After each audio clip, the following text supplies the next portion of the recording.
Hi, and welcome to Trades Talks, your go-to podcast for elevating home service companies. I'm Ryan Schrader, and today we're chatting with Eric Clark from Cleanup Services. They serve multiple states, including Ohio and Pennsylvania. He's a pro in the disaster cleanup and restoration space for the last 26 years. So we're here to talk about insights, share successes, and tackle challenges that we face. So if you're ready to elevate your home service business, let's go ahead and jump right in. Hey, Ryan, Eric. what's Thanks for up, joining us brother? today, Eric. It's Glad to have you.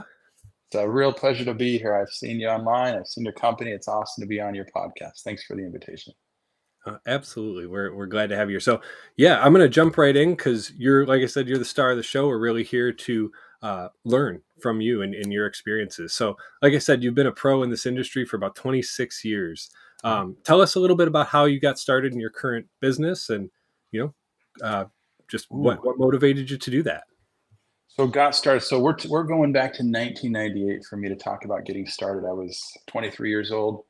Had recently gotten married. And had the need to put myself through college. And I thought, you know what kind of an industry could I work in to put myself through college? So I kind of got into the carpet cleaning world. This is out in Arizona at the time. And make a long story short, got into carpet cleaning and then felt like I needed to be able to juggle my own schedule more to put myself through school. So started my own carpet cleaning business, fell into the restoration industry through a wonderful friend at a construction company that called me and asked me to start doing water damage. And make a long story short, that's how I got in. I started cleaning carpets and realized, the restoration world in those days there was a lot of need. Started providing some needs, but the real reason was I needed to make a living. I was married and had children on the way, and I had to support a family, and so that kind of forced me into it. Biggest blessing of my life, but wow, did it provide for 26 years of struggle and learning and some real blessings and all. So that's how I got into it. That's I know that we hear that a lot. It's I love that though because you kind of parlayed what you were doing into this new career, this new opportunity. And yeah, like we talked about a little bit before this, just the ability to help people with their homes and make their quality of life better. That's such an admirable cause, right? So with that, obviously, 26 years, I'm sure you faced some challenges. You've had to Absolutely. overcome some things. What are some of the most unique challenges, maybe more recently, that you've run into, or a big challenge that you had to overcome, and tell us a little bit about how you overcame that. What worked for you to sort through some of those issues. I'll tell you what, the biggest challenge and blessing, if I was just to sum it up, I know these podcasts are probably 15 minutes, but let me just put it this way. Yeah. The biggest challenge I would say that happened to me was 2016. So I had, been working from 98 to 2016 to make a living. It was all money. Had to make Mhm. money. And in making money, you've got to serve people and you've got to find ways to serve them. And one of the ways you're going to serve people is by being there when they need you, by reacting and responding quickly, by going above and beyond. So all those things I was focusing on. But I told you I started out to support a family. And Mhm. it's a real challenge to support a family and support a business at the same time. And so you feel like you give so much to your business, you don't have a lot left for family. So sometimes you run into struggles in your marriage, in your life. So 2016, I run into some hardship. We had been happily married for 18 years, or I guess 16, 17 years, something like that at that time. Anyways, all of a sudden I'm having to realize, okay, Eric, you've got to take a step back. Now, keep in mind, our business was good at this point. I would say Mhm. average revenue probably in 16, we were probably at like 300,000 a month, something in that revenue range. And so we had done pretty well. We had built a decent business. We were happy, we were making money. Mhm. But as we all know, the phrase money isn't everything. And so, especially when your family starts to struggle, your kids are getting bigger. And so, one of the things I realized right away out of necessity, didn't want to, kicking and screaming. I had all these hats off on my head like every small business owner does. Oh yeah. The goal at first is you've got to put every hat on your head. You're the marketer, you're the bookkeeper, you're the everything. I'd say the greatest thing I learned to do was just get those hats right off my head. In fact, the first thing I did in 2016 was hire a general manager, which took my spot. And it felt like it took my heart. So I'm like, I can do this better. I can do that. But I didn't do any of it better. I knew how to do it all. And I did it actually very well. But the greatest thing I ever did was start hiring more people, just recognizing a hat that had been on my head too long, pull it off, put it on someone else that's competent, willing, honest, hardworking. And our business went from 300,000 a month to 700,000 a month to $1 million a month from 16 till today. And the difference is me pulling out, becoming more of a family man, still recognizing the needs of monitoring a business, but realizing that training and giving people like freedom to fly in business was my saving grace. Oddly enough, at that time I thought, oh, this is going to destroy me. The greatest thing for my marriage was that too. And so happily married 25 years. I don't know how the math is adding up in my mind. Either way, been married 25 years in June, have a wonderful family. And I mean, really, at the end of the day, if you don't have balance, it's going to consume you and it will ruin you. In fact, this is crazy. When I have my marketers here in my office, this is my home office, got a table right over here where I have my marketing team come in, which is mostly what I take care of in a general manager these days. I'll have the marketing team come in. There's some things I don't like to let go of. In fact, we got to talk more since I know you're the marketing guru, Ryan. But so here's the thing is when we come in, you want to know what's one of our marketing strategies is they have to compete with us to stay in business when the hard times of their lives come. It's not just running a business. It's learning how to navigate business and juggle a life while keeping it together. When I look at these new pop-up companies that are competing against us, I don't get worried. I don't get scared because I know the struggles they're going to have to pass through and figure it out along the way.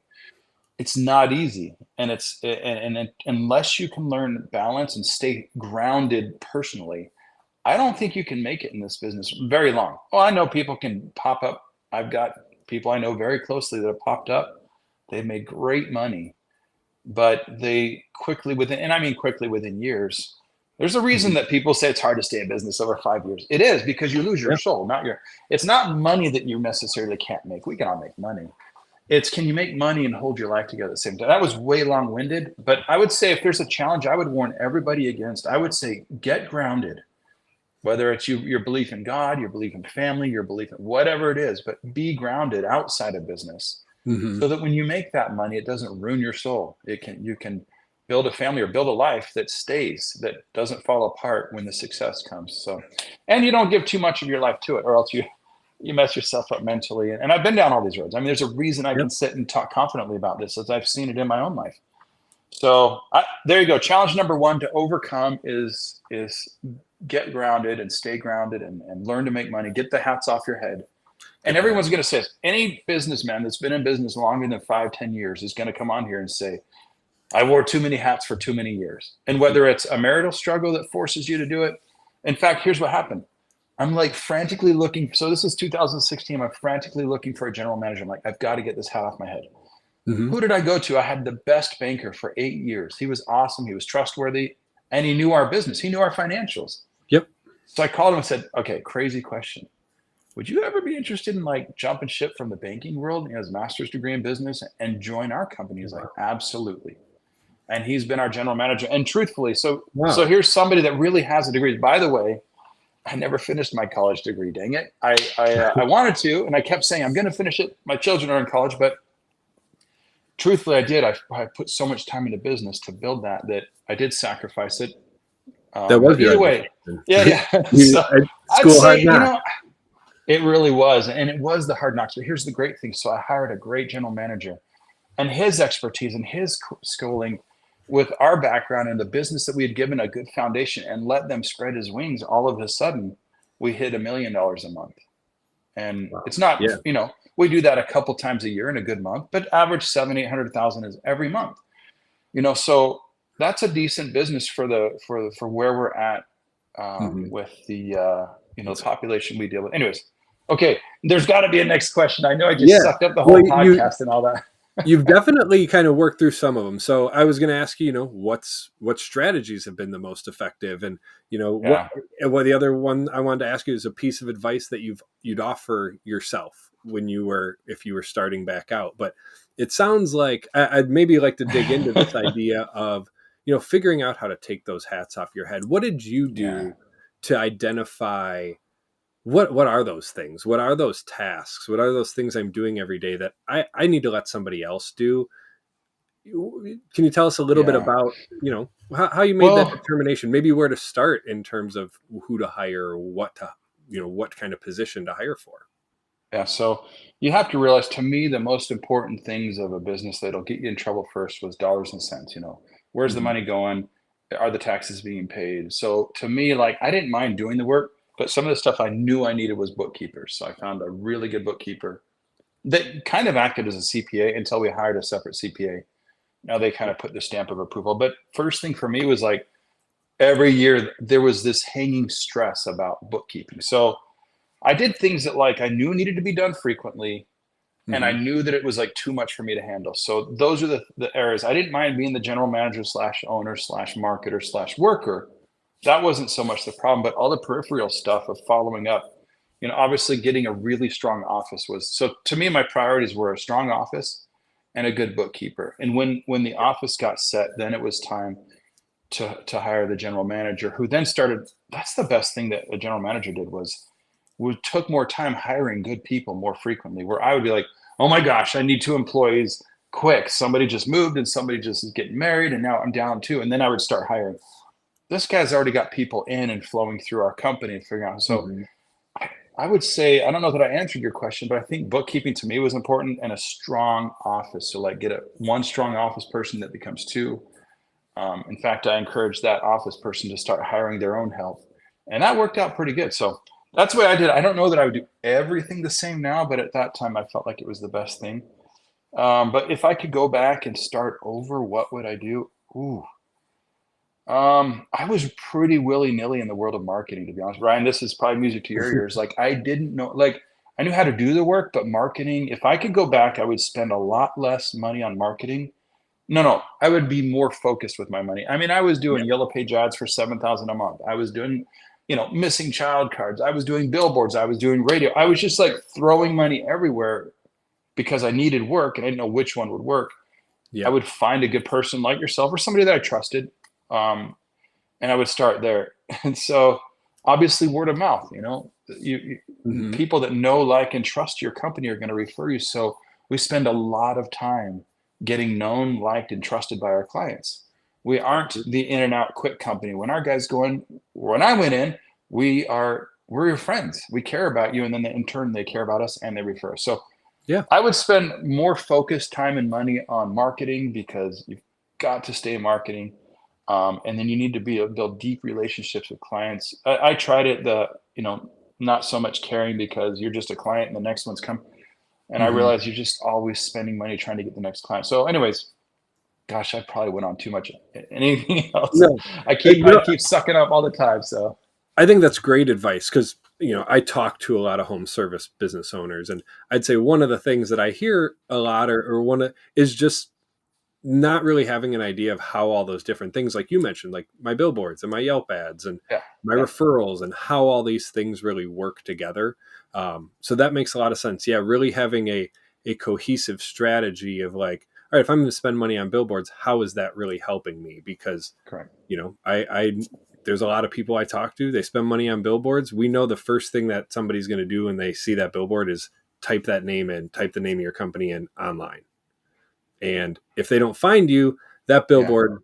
So doesn't really work. kind of looking at that, and to your point too, like if you get word of mouth business, what is that person going to do as soon as somebody says, "Hey, I You heard got your to call. basement flooded. You should call cleanup services." They're going to Yeah, look up cleanup services. You guys better come up, so you get that phone call. exactly right. 100%. Yeah, and that's precisely what you don't realize when you're trying to do it all yourself. So Mhm. I mean, if I went back, I would find a good person that I knew and trusted in the world of marketing. That was who I called, and we Mhm. make a strategy together. So I mean, those are things that I've wasted a lot of money on, which is why I even bring it up. Now, Yeah. having said that, that kind of the struggle was the blessing for me in many ways because I was learning through the school of hard knocks. I personally, like, one of the things that I came to believe about business is this, and this is just my personal, I'm not trying to come on here and No. spread religion, but I personally came to the point, when I say stay grounded, I came to the point where I knew if I was honest with God, honest with my fellow man, and I was willing to work, that I could make it in business. And that kind of gave me hope. But you've got to also then add in there that stream of marketing. You've got to marketing has to be a part, or you won't make it.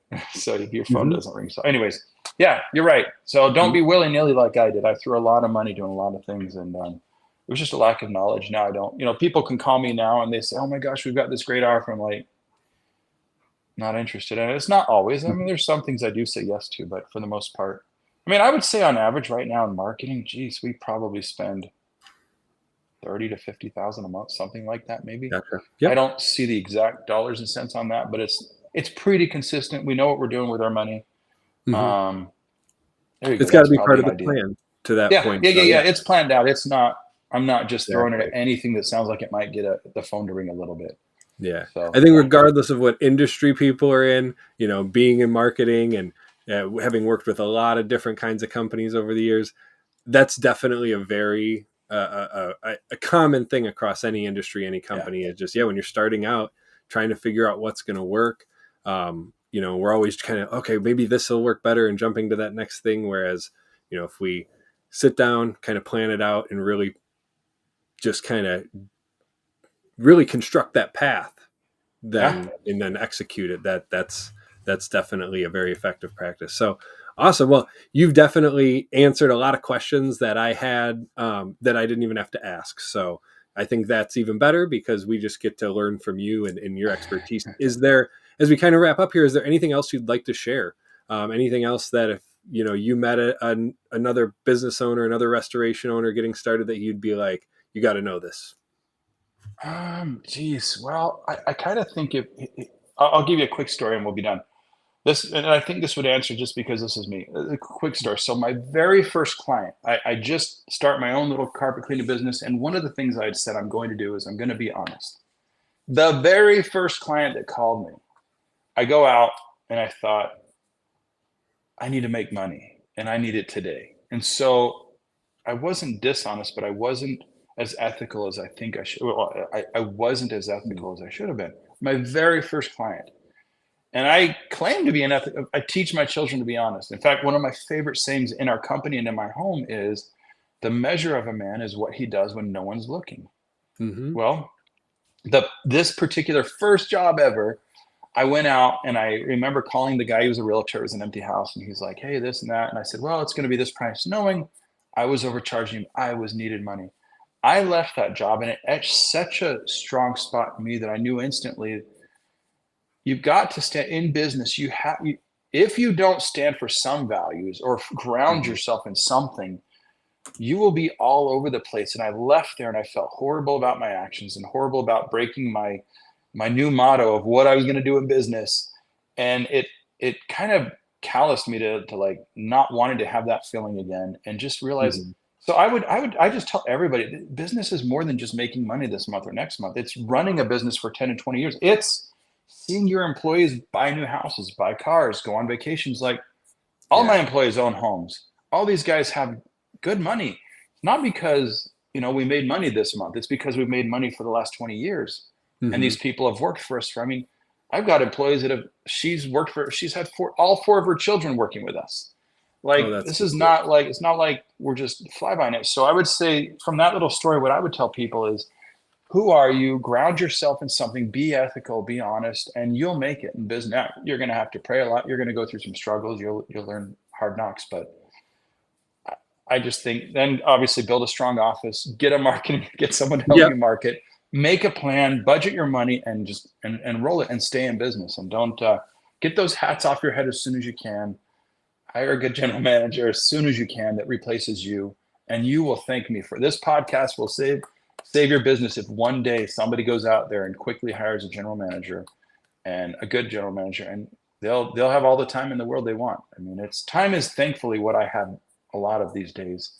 and I still run a business. So anyways, Ryan, Mhm. you've been awesome. And I ramble on, but it's been nice. You're a good listener. Yeah, well, you've been excellent, Eric. I think that's all been really, really valuable information. And to your point, if you go through one of the things I'm familiar with is EOS, right? The entrepreneurial operating system. And one of the first things you do in there, your mission, your values, Yeah. those are very important to the base of your company. So I Yeah. think everything you've said has been spot on and very, very good advice for anybody that's running a home service business, going to start one, whatever that is. They should definitely watch this. So thank you so much for your time, Eric. You Everybody that's care, watching, you care if I appreciate make two y'all. plugs real quick, Ryan? Oh I'm going to yeah, make a plug absolutely. for two Of apps that course. I built along the way of the years. One's called Referral Reactor. The other one's called Inventory Shield to track and manage equipment. Check them out if you guys get time. Ryan, thank you so much. Thank you, Eric. And All right, brother. hopefully everybody found this helpful, and we'll see you on the next Trades Talks. Bye now.